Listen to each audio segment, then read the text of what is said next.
Signor Trait, too, seated on the height of his wooden platform, wove his chain of slumbers with a consciousness more and more akin to the vegetable. And if at times his dreams seemed to rock him with the gentleness of reeds bowing in the wind, at other moments he became as heavy as a tree trunk. He would take advantage of his brief awakenings to reach for a pinch of snuff and to chastise by pulling their ears till they bled those going beyond the limit of the usual uproar, who either by an adroitly aimed wad of spittle or by a fire kindled with books to roast chestnuts managed to anticipate his normal awakening with a disagreeable jolt. What, I repeat, did I do during a whole year in this wretched school? One single thing. And this I did with desperate eagerness. I fabricated false memories. The difference between false memories and true ones is the same as for jewels. It is always the false ones that look the most real, the most brilliant. Already at this period I remembered a scene which by its improbability must be considered as my first false memory. I was looking at a naked child who was being washed. I do not remember the child's sex, but I observed on one of its buttocks a horrible swarming mass of ants which seemed to be stationary in a hole the size of an orange. In the midst of the ablutions, the child was turned round with its belly upward, and then I thought that the ants would be crushed and that the hole would hurt it. The child was once more put back into its original position. My curiosity to see the ants again was enormous, but I was surprised that they were no longer there, just as there was no longer a trace of a hole. This false memory is very clear, although I cannot localize it in time. What, I repeat, did I do during a whole year in this wretched school? On the other hand, I am perfectly sure that it was between the ages of 7 and 8, while I was at Signor Trait School, forgetting the letters of the alphabet and the way to spell my name, that the growing and all-powerful sway of reverie and myth began to mingle in such a continuous and imperious way with the life of every moment that later it has often become impossible for me to know where reality begins and the imaginary ends. My memory has welded the whole into such a homogeneous and indestructible mass that only a critically objective examination of certain events that are too absurd or clearly impossible obliges me to consider them as authentic false memories. For instance, when one of my memories pertains to events happening in Russia, I am after all forced to catalog it as false, since I have never been in that country in my life. And it is indeed to Russia that certain of my false memories go back. It was Signor Trait who revealed to me the first images of Russia, and this is how it happened. When the so-called study day was over, Signor Trait would sometimes take me to his private apartment. This has remained for me the most mysterious of all the places that still crowd my memory. Such must have been the room where Faust worked. On the shelves of a monumental bookcase, spasmodically depleted, great dusty volumes alternated with incongruous and heterogeneous objects. Some of the latter were covered or half concealed by cloths, sometimes exposing a part of their enigmatic complexities, which was often just the detail necessary to set off at a gallop the ever-ready Arab cavalry. In my family tree, my Arab lineage, going back to the time of Cervantes, has been almost definitely established. To set off at a gallop the ever-ready Arab cavalry of my fantastic interpretations, holding themselves in with frenzied impatience and waiting only for the silver spurs of my mythomania to prod their bruised and bloody flanks in order to dash into an unbridled race. Signor Trait would seat me on his knees. At about the same time in Russia, in the lighted glade, Tolstoy's country place, another child, Galuchka, my wife, was seated on the lap of another potato, of another specimen of that kind of earthy, rugged, and dreamy old man, Count Leo Tolstoy. Signor Trait would seat me on his knees and awkwardly stroke my chin with its fine glowing skin, grasping it with the forefinger and large thumb of his hand, which had the lusterless skin, the smell, the color, the temperature, and the roughness of a potato wrinkled and warmed by the sun and already a little rotten.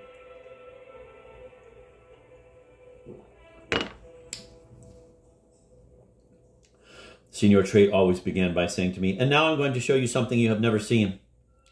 Then he would disappear into a dark room and presently return loaded with a gigantic rosary which he could barely carry on his shoulders, and which hung down the whole length of his bent body and trailed 2 meters behind him on the floor, making an infernal din and raising a cloud of dust. My wife, God save her, asked me to bring her back a rosary as a present from my trip to Jerusalem. I bought her this one, which is the largest rosary to be found in the whole world, besides which it is carved out of real olive wood from the Mount of Olives. So saying, Signor Trait would smile slyly.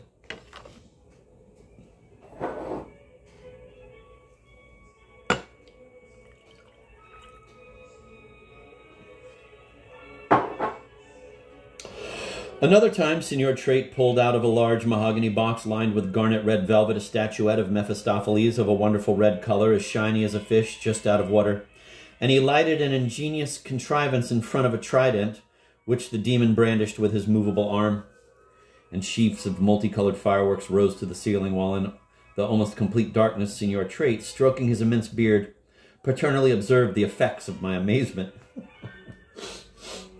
In Signor Trait's room, there was also a desiccated frog hanging from a thread, which he waggishly called La Miva Pubia, my pupil, and at other times, my dancer. He was fond of saying, with her, all I have to do to know what the weather is going to be is to look at her. I would find this frog each day stiffly contracted in a different pose. It gave me an indefinable sickish feeling, which nevertheless did not prevent an irresistible attraction, for it was almost impossible for me to detach my eyes from the horrid little thing. Besides the giant rosary, the explosive Mephistopheles, and the dried frog, there was a large quantity of objects which were probably medical paraphernalia, whose unknown use tormented me by the scabrous ambiguity of their explicit shapes. But over all this reigned the irresistible glamour of a large square box, which was the central object of all my ecstasies.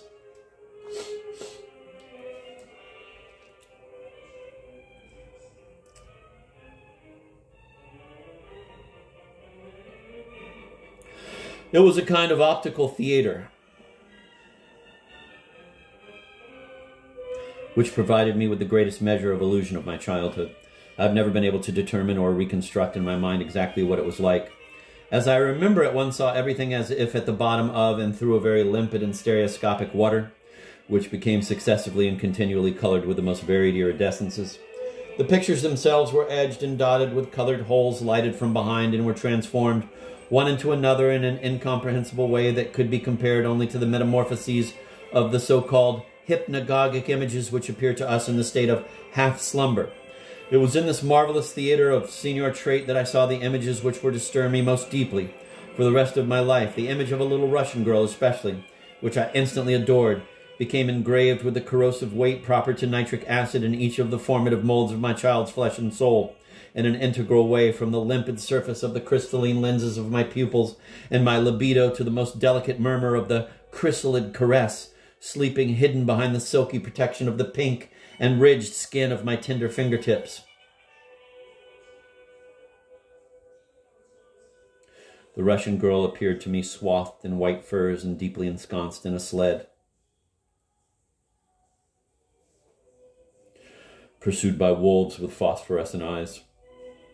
This girl would look at me fixedly, and her expression, awe-inspiringly proud, oppressed my heart. Her little nostrils were as lively as her glance, which gave her something of the wild look of a small forest animal. This extreme vivacity provided a moving contrast to the infinite sweetness and serenity conveyed by an oval face and a combination of features as miraculously harmonious as those of a Madonna or Raphael. Was it Gala? I am certain it was. In Signor Trait's theater, I also saw a whole succession of views of Russia, and I would remain startled before the mirage of those dazzling cupolas and ermine landscapes in which my eyes heard, so to speak, beneath each snowflake, the crackling of all the precious fires of the Orient. The visions of that white and distant country corresponded exactly to my pathological desire for the absolutely extraordinary, progressively assuming reality and weight to the detriment of those streets of Figueres which, on the other hand, each day lost a little more of their everyday corporal reality.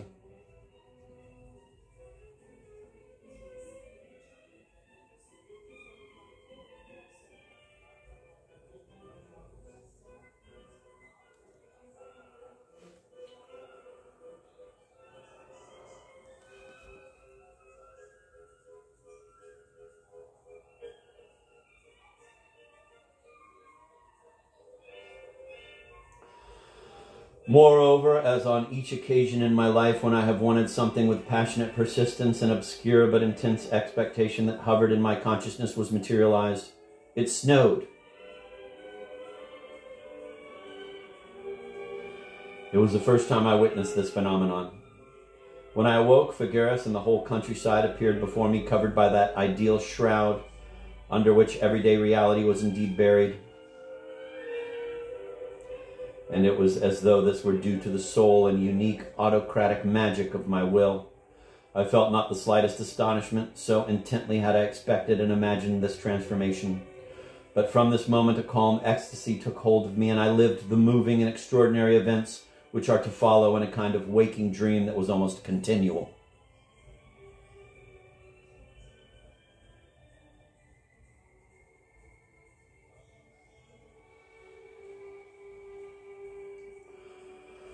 Toward the middle of the morning it stopped snowing. I left the clouded window pane against which I had kept my face obstinately flattened during this whole time to go walking with my mother and sister. Each crunching step in the snow appeared to me to be a miracle, though I was a little angry over the traffic, which continued as usual and which had already stained the whiteness of the streets. I should have liked no one to have the right to touch it except myself. As we approached the outskirts of town, the whiteness became absolute. We went through a small forest and soon reached a glade. I stood motionless before the immaculate expanse, but I had stopped especially because of a small, round brown object that lay exactly in the center of this expanse of snow. It was a small seed ball which had fallen there from a plane tree. The outer envelope of this ball had been partly split open, and from where I saw it, I clearly distinguished a bit of the kind of yellow down which is inside. Suddenly the sun broke through the clouds and everything was illuminated with a maximum of intensity. My eyes remained riveted to the seed ball, which now cast a precise blue shadow on the snow. Its yellow down especially seemed to have caught fire and to have become as if alive. The sudden dazzle mingled with a great emotion filled my eyes with tears. I went over and with infinitely gentle care picked up the little bruised ball. I kissed it in the broken place with the tenderness one owes to something animate, suffering and cherished. I wrapped it in my handkerchief and said to my sister, "I have found a dwarf monkey, but I won't show it to you." I could feel it moving inside my handkerchief. A sentiment stronger than all else guided me toward a single spot: the discovered fountain. I had to insist with the unflinching exactingness of my tyrannical obstinacy to force the direction of our walk toward this spot. When we had almost reached it, the discovered fountain was just to one side. One had to go down several steps and then turn to the right. My mother, meeting some friends, said to me, "Run along and play for a while. Go as far as the fountain, but be careful not to get hurt. I'll wait for you here."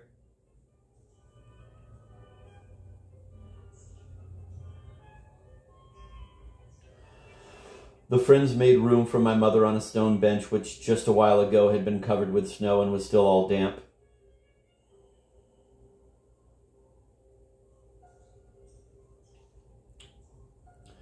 I looked with ferocious contempt at these friends who dared to offer that to my mother, for whom I could imagine only the most exceptionally selected comfort, and I found a great satisfaction in the fact that my mother did not sit down, but remained standing on the pretext that she would be able to watch me more easily. I went down the steps and turned to the right. There she was, the little Russian girl I had seen inside Signor Trait's Magic Theater. I called her Galuchka, which is the diminutive of my wife's name. And this because of the belief so deeply rooted in my mind that the same feminine image has recurred in the course of my whole love life, so that this image, having, so to speak, never left me, already nourished my false and my true memories. Galuchka was sitting there facing me on a stone bench in the same attitude as in the sled scene, and she seemed to have been looking at me for a long time. The moment I perceived her, I instinctively drew back. My heart was so agitated that I thought it would jump out of my mouth. The little seed ball, too, began to pulsate in my hand, strengthening my feeling that it was alive. My mother, seeing me come back and noticing my perturbation, exclaimed, "What is there at the fountain?" And she explained to her friends, "See how capricious he is? The whole day he's done nothing but ask to come to the fountain, and now that we've reached it, he doesn't want to go there anymore."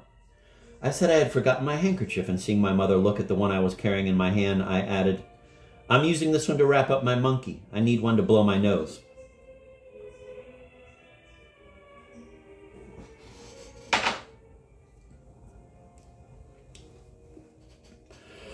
My mother blew my nose with her handkerchief and I went off again. This time I tried to go down to the fountain from the opposite direction so as to be able to see Galuchka from behind without being seen myself. In order to do this, I had to climb over a tangled clump of prickly shrubs. My mother commented, as usual, "He's always got to do just the opposite of everyone else. Going down the steps was too easy for him."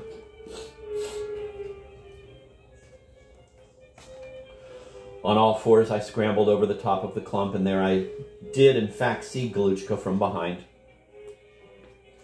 This reassured me as to her reality, for I was almost convinced that she would no longer be there on my return. The dorsal fixity of her attitude paralyzed me anew.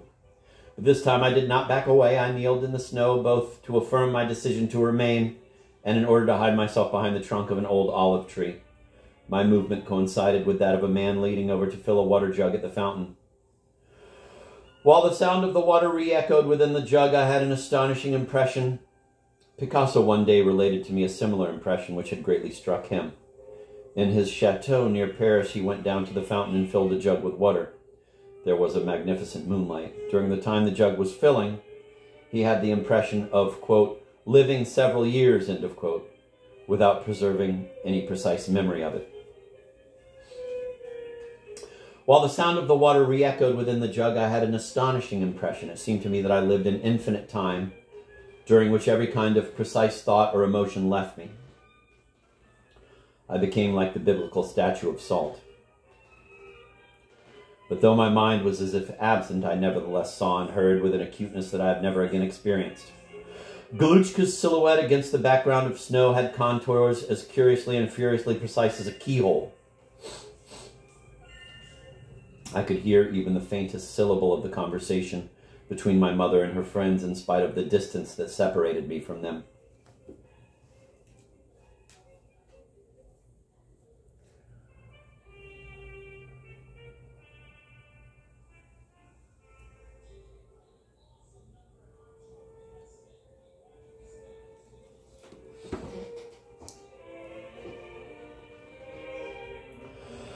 At the precise moment when the full jug began to overflow, my strange enchantment instantaneously came to an end. Time, as if suspended until then, resumed its habitual prerogatives and its normal limits.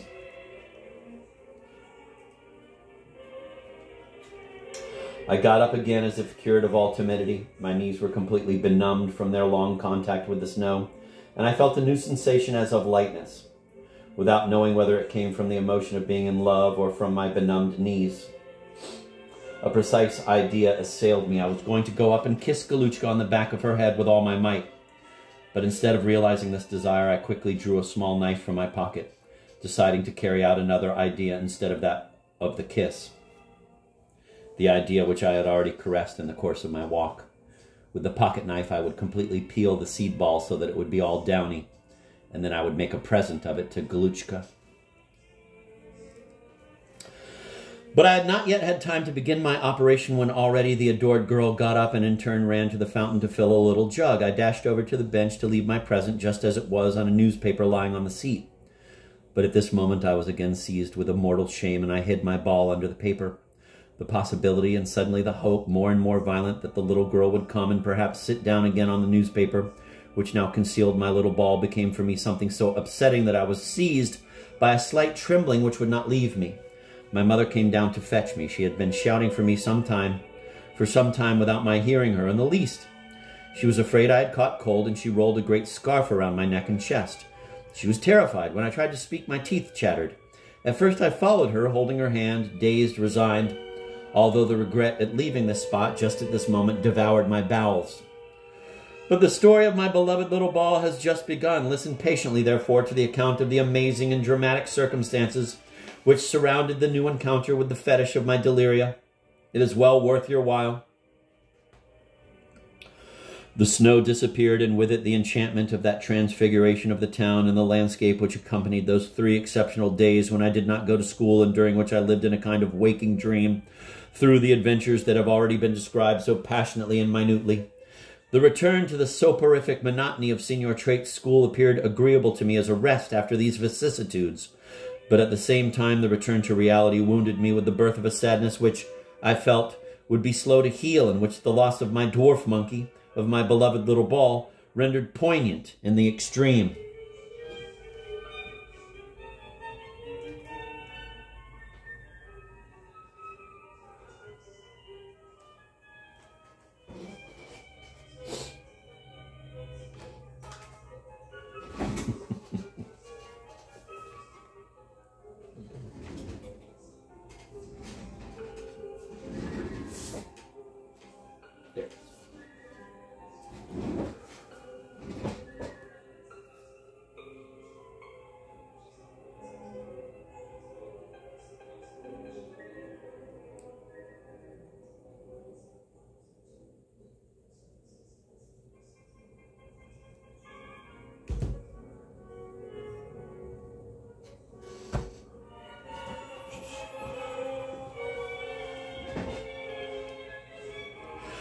The great vaulted ceiling which sheltered the four sordid walls of the class was discolored by large brown moisture stains whose irregular contours for some time constituted my whole consolation.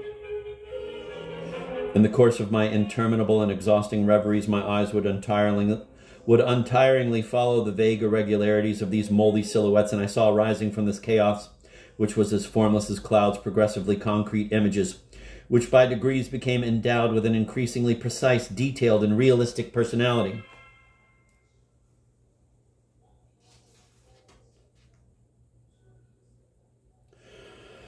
From day to day, after a certain effort, I succeeded in recovering each of the images which I had seen the day before, and I would then continue to perfect my hallucinatory work.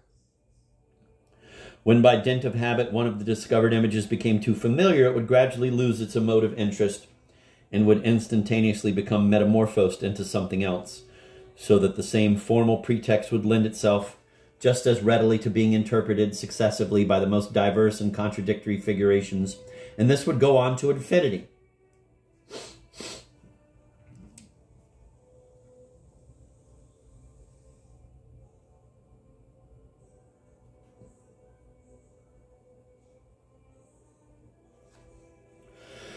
The astonishing thing about this phenomenon, which was to become the keystone of my future aesthetic, was that having once seen one of these images, I could always thereafter see it again at the mere dictate of my will, and not only in its original form, but almost always further corrected and augmented in such a manner that its improvement was instantaneous and automatic. The sled in which Galuchka was seated became the panoramic view of a Russian city, bristling with cupolas, which would change into the bearded and somnolent faces of Signor Trait, which in turn would be transformed into a fierce battle of furiously famished wolves in the middle of a clearing of virgin forest, and so on. The stains becoming metamorphosed into a cavalcade of ever-renewed apparitions which served as an illustrative background to the copious and dreamy course of my violent imagination, which would project itself upon the wall with the maximum of its force of luminous materialization, all as if my head had been a real motion picture projector, by virtue of which everything that occurred within me was simultaneously seen externally by my own eyes, astonished and absorbed by that great hallucinatory stain from a leaking gutter produced by the melting of the snow of my fairy tale ball in the ruin-menaced vault which protected Signor Trait's dreams and mine within the moldy curve of its thick walls. One evening, as I was even more absorbed than usual in the contemplation of the spots of moisture, I felt two hands gently placed on my shoulders. I jumped, swallowing my saliva the wrong way, which made me cough convulsively. I welcomed this cough, for it excused my agitation and made it less noticeable. I had in fact just blushed with crimson on identifying the child who was touching me as Bukax. He was considerably taller than I, and he was nicknamed Bukax because of his extravagant costume, which had an exaggerated and unusual number of pockets in Catalonian being called Bukax. For a long time I had noticed Bukax as being the handsomest of all the boys, and I had only dared to look at him furtively, but each time our glances accidentally crossed, I felt my blood congeal within my veins. Without any doubt, I was in love with him, for nothing could justify the emotional disturbance that his presence caused me, much less the preponderant place which his image had occupied for some time in the flow of my reveries, appearing to me now confused with Galuchka and now as her antithesis.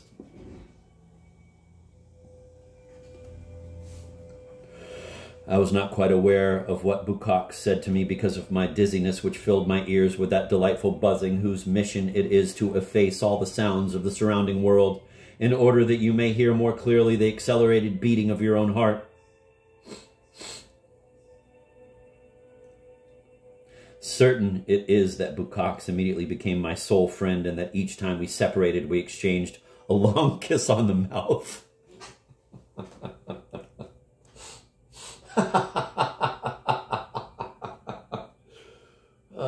This motherfucker.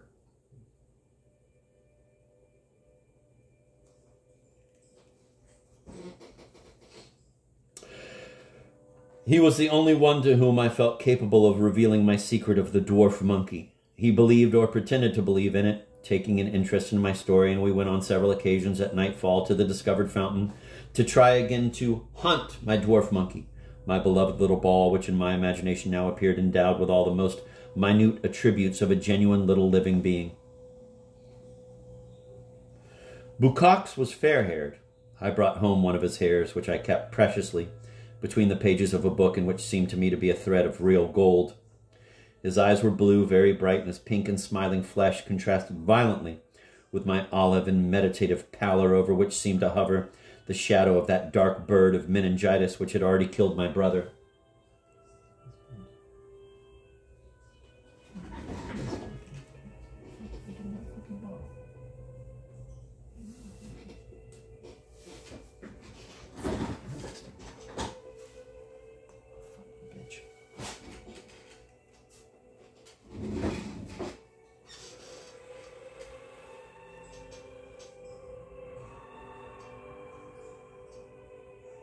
Bukaks appeared to me beautiful as a little girl, yet his excessively chunky knees gave me a feeling of uneasiness, as did also his buttocks, too tightly squeezed into pants that were too excruciatingly narrow. Yet in spite of my embarrassment, an invincible curiosity impelled me to look at these tight pants each time a violent movement threatened to split them wide open. One night I told Bukaks all about my feelings toward Galuchka. His reaction was totally devoid of jealousy, and his attitude in regard to her was absolutely similar to the one he had adopted toward my little ball. Like myself, he was going to adore both it and Galuchka. We spoke constantly and endlessly of these two creatures of delirium, while embracing each other with our caressing arms, but our kiss was always reserved for the end and the very moment of taking leave of each other. We would await this delightful moment with a growing emotion, which we tried to exasperate to the extreme by the tacit conspiracy of our prolonged chatting. Bukaks became everything to me. I began to make him presents of my dearest and most precious toys, which progressively disappeared from my house to go and enhance the stock of my presents, which Bukaks amassed with a growing avidity. When my toys were liquidated in this fashion, I undertook a veritable rifling of all sorts of other objects, beginning timidly with my father's pipes and a silver medal adorned with a moire silk ribbon, which my father had won in an Esperanto Congress. The following day, I brought a porcelain canary which adorned one of the cabinets of the living room. Bukaks, becoming very quickly accustomed to my generous offerings, began to exact them. Thus one day, I ended by bringing him a large china soup bowl, which appeared to me wonderfully poetic. It was adorned with an image of two blue-gray swallows in full flight.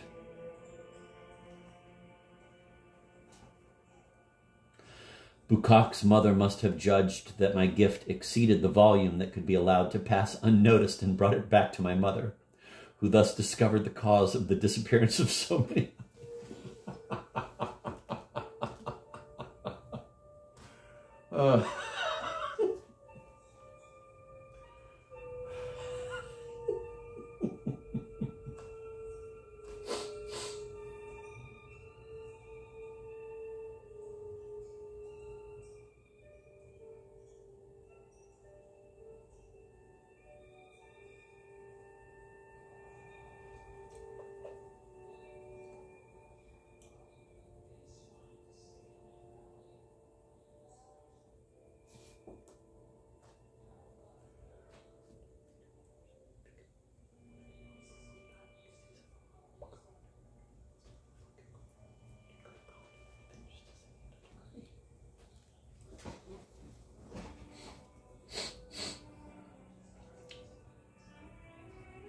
Bukak's mother must have judged that my gift exceeded the volume that could be allowed to pass unnoticed and brought it back to my mother, who thus discovered the cause of the disappearance of so many objects, until then inexplicable, and which had been stripping our house in such a disturbing and accelerated fashion. I was profoundly unhappy and vexed at having to stop my presence, and I wept bitter tears and cried, "I love Bukaquest. I love Bukaquest."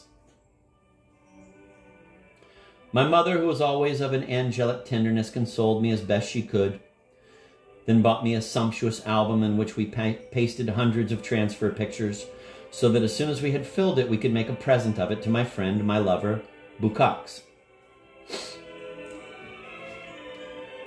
Later, my mother drew astonishing pictures of fantastic animals on a long strip of paper with colored pencils. She then carefully folded this strip where each picture stopped so that the whole could be reduced to a small book which unfolded like an accordion. This was another present for Bukaks. But the increasing intervals between my gifts and their diminishing material value cooled Bukak's attitude toward me, and he again began to play with all the other children and devoted to me only brief spells between his turbulent games. I felt that I was losing forever the sweetness of my former idyllic confidant, who at each new recreation period became as if possessed by the frenzy of the most noisy and violent games. The germinating force of his exuberant health seemed no longer capable of being contained within the limits of that flesh which was so smooth, but which the slightest agitation caused to become quickly congested and disagreeably bloodshot. On the slightest pretext, he would come and push me over or brutally pull me by the sleeve to make me run with him. One evening I pretended I had rediscovered my little ball, my dwarf monkey. I thought that perhaps by this stratagem I would succeed in winning back his interest, and indeed he absolutely insisted on my showing him my monkey and accompanied me as far as to the entrance to my house, where we hid behind the large door in the stairway where it was already dark. With infinite care and with trembling hands, I unwrapped a plain ball which I had picked up at random in the street and which I had kept hidden inside a handkerchief. With a single brutal gesture, Bukaks tore the ball and the handkerchief from me.